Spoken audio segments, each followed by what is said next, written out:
Hello everyone, welcome back to my channel. हम discuss कर रहे हैं chapter 4 expression using letter numbers. आज हम उसमें डिस्कस करेंगे अपना एग्जांपल 8 से। तो एग्जांपल 8 स्टार्ट करें। Charu has been through 3 rounds of quiz. Her scores in the 3 rounds are 7p minus 3q, 8p minus 4q, 6p minus 2q। First round का score क्या है? यहाँ पे सिंप्लीफाई करके लिख लेते, तुम्हें भी इजी रहे। 7p minus 3q। Second round उसका score 8p minus 4q। Third round 6p minus 2q। Clear है? p represent the score of the correct answer. p क्या रिप्रेजेंट कर रहा है? Correct answer.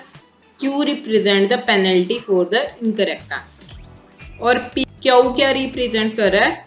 इनकरेक्ट आंसर की penalty. What do each expression mean? तो हर expression का mean क्या हो गया? 7p का मीन क्या हो गया? 7 उसने करेक्ट आंसर दिए, 3 इनकरेक्ट। सेकेंड राउंड में 8 करेक्ट आंसर दिए, 4 इनकरेक्ट।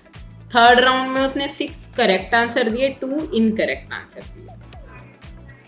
अब क्या है? If the score for a correct answer is 4, p की वैल्यू क्या है? 4। एक करेक्ट आंसर हो तो उसको कितने स्कोर मिलेंगे?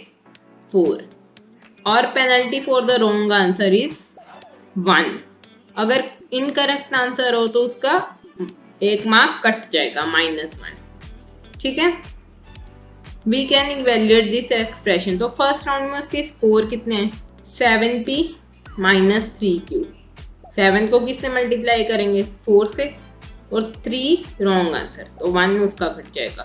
28 minus 3, 25 answer scores. What are her scores in the second and third round? Second and third round के भी स्कोर लिखो। सेकंड राउंड के 8 into 4 minus 4 into 1, 32 minus 4, 28। अब थर्ड राउंड के 6 into 4 minus 2 into 1, 24 minus 2, 22। तो यहाँ पे लिख देते हैं 28 and 22। अब लिखा what if there is no penalty, what will be the value of Q in that situation. अगर हमारी कोई भी पेनल्टी ना हो तो what is the value of Q? Q की वैल्यू क्या होनी चाहिए? फिर क्यू की वैल्यू 0 होगी। अगर पेनल्टी नहीं लग रही है कोई तो क्यू 0 होगा। ठीक है? What is the final score after 3 rounds? तो उसका स्कोर क्या बनेगा? 25 प्लस 28 प्लस 22। इसको ऐड कर लें। 8 5 द 13, 13 प्लस 2 15, 1 कैरी हो गया। 3 3 2 प्लस 5, 5 प्लस 2 7। तो टोटल स्कोर उसका कितना बन रहा है? 75। देखो उन्होंने कैसे सॉल्व किया। पहले तीनों राउंड्स यहाँ पे लिख लिए। 7p minus 3q, second round 8p minus 4q, third round 6p minus 2q। अब क्या कर लिया? p वाली टर्म्स को इकट्ठे कर लिया। 7p, 8p और 6p क्या आ गया उनका?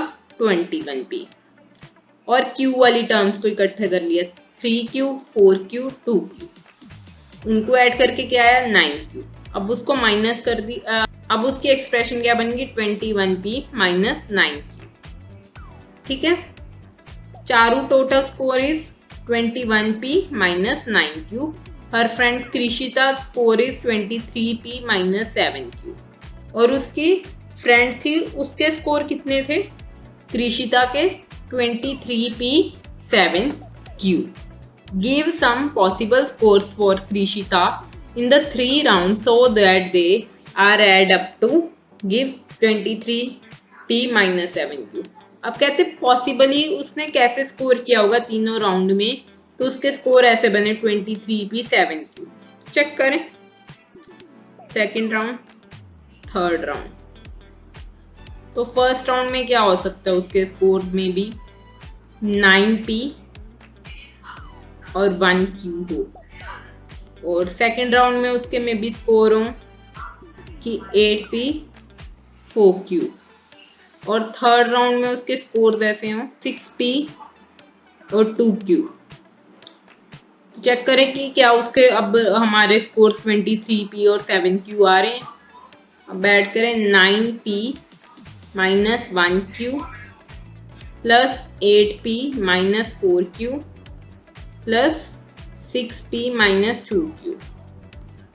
अब हम पहले ब्रैकेट ओपन कर लें, 9p minus 1q plus 8p minus 4q, अब 6p माइनस 2। अब p वाली टर्म्स को इकट्ठे कर दें, 9p plus 8p plus 6p। 9 plus 8 17, 17 plus 6 23p।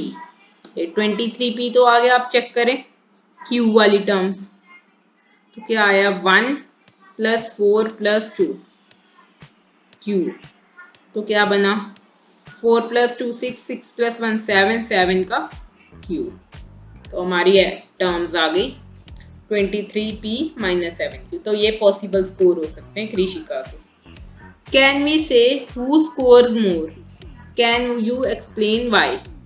अब हम एक्सप्लेन कर सकते हैं किसने स्कोर ज्यादा किया होगा और क्यों। देखो रॉन्ग आंसर किसने कम दिए, ये चारू ने कितने दिए 9, और कृषिता ने कितने रॉन्ग आंसर दिए 7। तो कृषिता के स्कोर क्या होंगे ज्यादा, तो यहाँ पे लिख दें कृषिताज स्कोर्स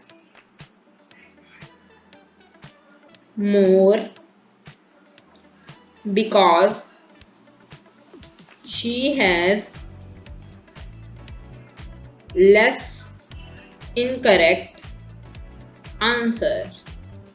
ठीक है, उसके इनकरेक्ट आंसर्स कम है तो उसके स्कोर्स ज्यादा होंगे। अब क्या है, how much the Krishita scores then Charu, this can be found by finding the difference between two scores. अब हमें चारू के स्कोर्स और कृषिता के स्कोर्स में से गैप पता करना है, कितना गैप है।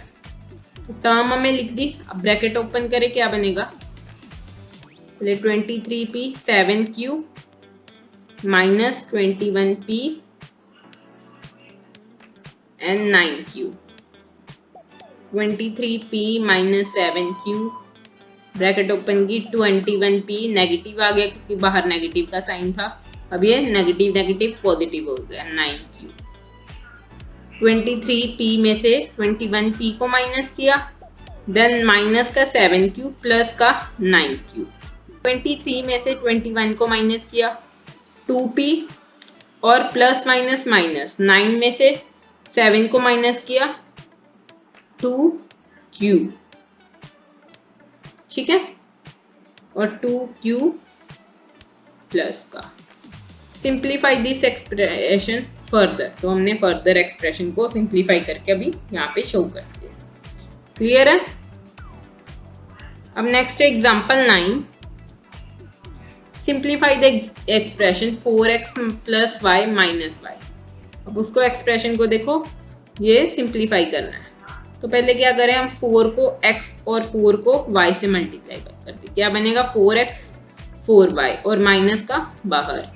अब 4y में से माइनस का y माइनस करो तो क्या आएगा आंसर 3y, और 4x को वैसे लिख देंगे तो आंसर आएगा 4x प्लस 3y।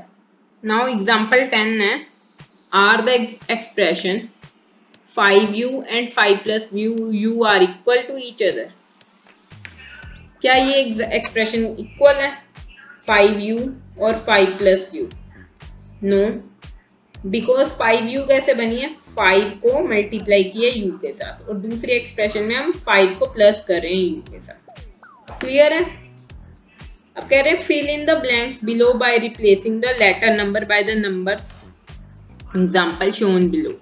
अब हमें देखो 5u और 5 प्लस u, इन दोनों को सॉल्व करना है। अलग अलग वैल्यूज दी हमें, यहाँ पे u 11 है तो क्या करेंगे 5 को 11 से मल्टीप्लाई कर दे, क्या आएगा 55।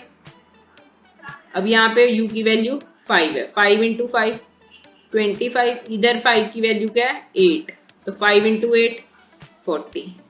अब इधर 5 प्लस 11 तो क्या आया 16, इधर 7 हमें गिवन है, इधर 5 + 5 10 और इधर 5 + 8 13। देखो दोनों में अलग अलग वैल्यूज आई ना सॉल्व करने पे 5u और 5 + q में। नेक्स्ट है are the expression 10y - 3 is equal to 10y - 3। तो ये एक्सप्रेशन इक्वल है? नो, ये भी इक्वल नहीं है, बिकॉज देखो जो 10y - 3 है, अगर इसकी ब्रैकेट सॉल्व करेंगे तो ये क्या बनेगी 10y - 30। 10y के साथ भी मल्टीप्लाई होगा, देन 10 3 के साथ भी मल्टीप्लाई होगा। तो अब कहते हैं इसी एक्सप्रेशन को, दोनों एक्सप्रेशन को लेकर ये भी सॉल्व करो क्वेश्चन। तो सॉल्व करें। अब देखो इसमें 10y - 3, तो 10 × 10 - 3 100 - 3 103। यहाँ पे 10 × 7 - 3 10 × 7 70 - 3 67। ऊपर 10 × 0 - 3 0 - 3 आंसर क्या आ गया -3। क्लियर है? अब यहाँ पे देखो 10 ब्रैकेट में क्या है 10 - 3, 10 में से 3 माइनस हुए 7, तो आंसर क्या आ गया 70। अब नेक्स्ट में 10 7 - 3, तो 10 को किससे मल्टीप्लाई करना पड़ेगा 4 से, तो आंसर क्या आ गया 40। नेक्स्ट में 10 0 - 3, तो क्या होगा 10 को मल्टीप्लाई करेंगे -3 से, आंसर क्या आएगा -30। अब कह रहे हैं दोनों डायग्राम्स पर भर के पता चला एक्सप्रेशन इक्वल है। No, they are not equal. Now next 11th question है what is the sum of the numbers in the picture unknown values are denoted by letter numbers. There are many ways to go about it. Here we show some of them. Adding row wise. अब देखो ये picture given है, अब क्या है इसको add करने के बहुत सारे वे हैं। एक वे में क्या किया इन्होंने, ये 3 को मल्टीप्लाई कर दिया, 3 टाइम्स 4 टाइम्स 3 थे, 4 × 3 हो गया। अब नेक्स्ट r + s, फिर r + s कर दिया, देन 4 टाइम्स 3 है उनको मल्टीप्लाई कर दिया। अब नेक्स्ट में क्या किया लाइक टर्म्स को इकट्ठे ऐड कर दिया। पहले देखो कांस्टेंट टर्म्स 3 है, कितने टाइम्स है वो 1 2 3 4 5 6 7 8, 8 टाइम्स 3 को मल्टीप्लाई कर दिया। r कितने टाइम्स है 2 टाइम्स, उसको ऐड कर दिया। देन s कितने टाइम्स है 2 टाइम्स, उसको ऐड कर दिया। एक वे में क्या किया, ये हाफ को अलग से ऐड कर दिया और नीचे वाले हाफ को अलग से, तो ऊपर वाला हाफ और नीचे वाला हाफ सेम है, क्या है 4 टाइम्स 3 है, r है, s है, यही ऊपर वाले हाफ, उन सबको 2 से मल्टीप्लाई कर दिया। तो सम में आंसर क्या आएगा, सम को सिंप्लीफाई करेंगे आंसर आएगा 2r + 2s + 24। देखो सॉल्व करें, इसको 12 सॉल्व करें, 4 × 3 12, 12 + 2 24 प्लस 2r + 2s सेम आया।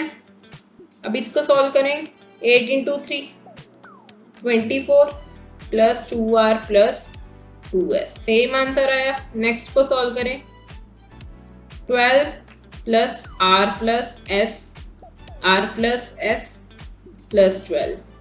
अब r और r को इकट्ठे लिख देते हैं और 12 और 12 को, फिर s और s को, r + r s + s। अब 12 12 को ऐड किया 24, r को ऐड किया 2r, देन s को ऐड किया 2s।